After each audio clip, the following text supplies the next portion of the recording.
A typical day, well, I got up sometimes 4:30, quarter of 5 o'clock, and we left in a bus, one bus, 11, 12, 13 in the crew, cameraman, everybody.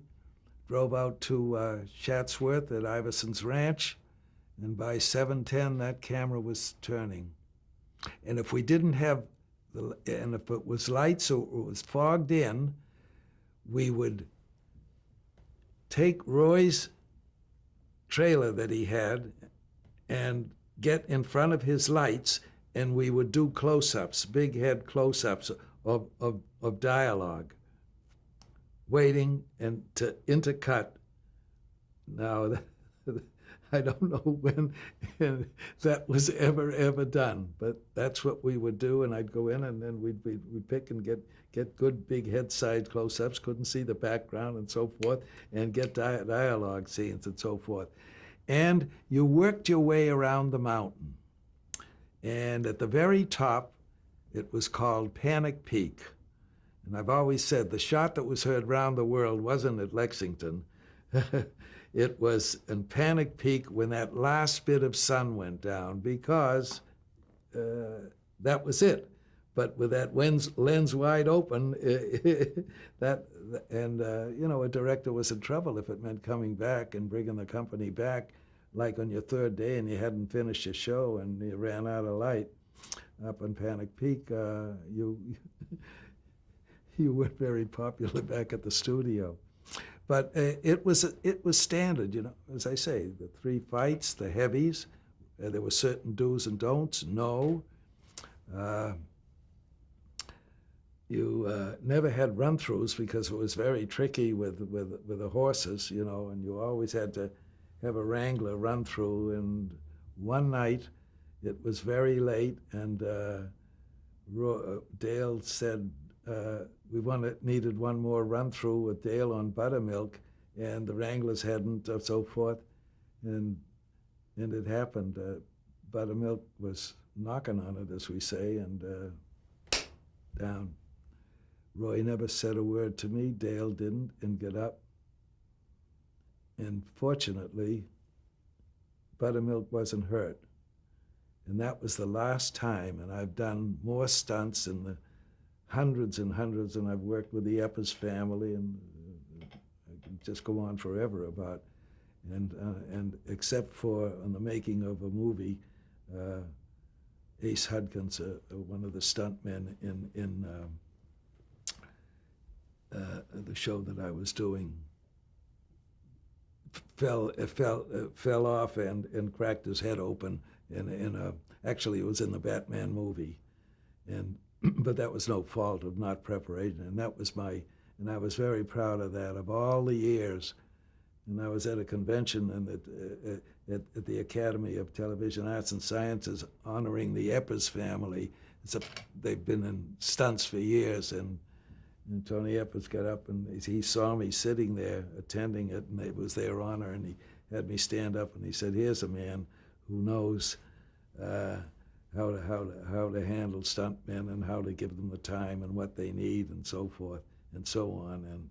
And we're very grateful to him, because I directed his sister, who did all the stunt work for the Wonder Woman series and so forth. So, but it's a moment a director never forgets, when Buttermilk went down in that run through, and they were knocking on it. She just went flying, fortunately didn't get hurt, get up, never said a word. But that was the stock, and you worked your way around, and then up, as I say, up to Panic Peak. I have a lot of Panic Peak stories, but I think one that you'll really find amusing, and it was in the first show that I directed. I'm now a director, and I'm directing my first show. And John Cossette, and you've seen him a lot, is an actor that has been around for a long time after this. John Doucette, in many series and so forth. He was an actor who came out from New York, and somehow they didn't, the casting office didn't ask him if he could ride. And there I am, a first-time director, and you always did your run-throughs early, to get them out of the way. Have someone changing wardrobe at the other end, and comes back, and you move your camera a little, and you have a new setup. And John Doucette, I was all wardrobed up, and I said, "Okay, John," and he can't pull himself up on the saddle horn. Even to hold the saddle horn and put one leg up. And I turned to the assistant director and I said, "What do we do?" He said, "Don't worry about it." John Doucette pulled off aside. Before he knew it, he was standing in his underwear and a Wrangler. He called over, Big Nate, my assistant director. Our assistant director, Roz Russell, never let me call anybody my. It was always our. And I go to these meetings and my, like at the Academy, at the award nominations, I've digressed a couple of nights ago, everybody refers to Ma. And I said, "Oh, sorry, Roz, but I guess I'm the only one." I would never say, it's our. And she could not, our cameraman, our first assistants, never my assistants, and all directors, and everybody refers to my. Sorry, it's just a little aside that you might find interesting. She said, "I never want to hear the word my, Leslie." I said, "I understand." I directed her last film, and that's another wonderful story, but Mrs. Polyfax Spy. But getting back to, so there he was standing in his underwear, and a Wrangler is now climbing into his wardrobe, and because they're fine, and old Crooked Arm, our cameraman, Joe Novak, we called him Crooked Arm. I don't know why his arms were straight, but he was known as Crooked Arm. And a real old timer, he said, "I'll just lay back with a little longer lens," and they're the Wranglers, and we were making the run through, and I said, "Well, give him some lessons, get him on there, because we've got that ride out up in Panic Peak." Dissolve at the end of the day. So far, I'm doing fine, and I've just got that one last shot at Panic Peak, and that sun, there's about this much left, and it's a shot of John Doucette running in, and we have a little hunk of fence out there where he runs through this fence where the horse is, and he makes his mount, and we're ready to do it, and the sun is about here, and he comes running in and grabs the saddle on and can't pull himself up even. At the end of the day, Panic Peak, this much sun left on my first day.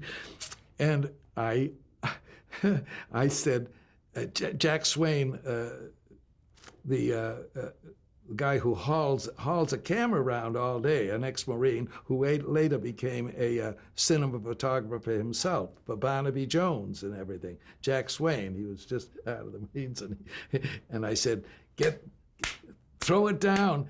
And Jim Lively came in and said, "Yeah, Jack, get down there. I'll get him up there." And Jim Lively was the 6'2", 3" grip who would carry these reflectors around like they were light pancakes, and he got him down, and the prop man threw in a stool there. He says, "Get that stool out of the way," and he grabbed this big John Doucette, who was not a small man, underneath, and the camera was turning. There's this much light left, and he heaved him right up in and came in under the lens, right.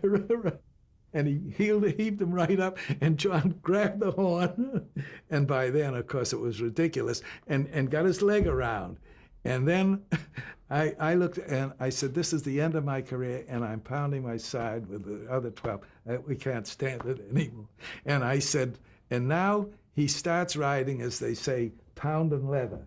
And there he is, like kids at a merry-go-round, and he's pounding. Well, old Ace Hudgens with his horses, he knows what he's got on his back. He wouldn't move He wouldn't move an inch if you hit him with spurs. And there he is, as we say, pounding leather like a kid in a merry-go-round, going up and down, not moving an inch. And I'm pounding here, and I say, okay, so the career is over there. Hell with it. And I say, throw the line, John. And it's a sight you'll never forget. There he is, pounding leather, as we say. And he throws the line. Don't worry, Ole, I'll stop him cold. And you can imagine. And that was it. You know, well, I was here. I survived. But that's, and I have many Panic Peak stories to tell, but that's my favorite about John Doucette, whom I later directed in several episodes, and we both laughed about it. It's kind of cute.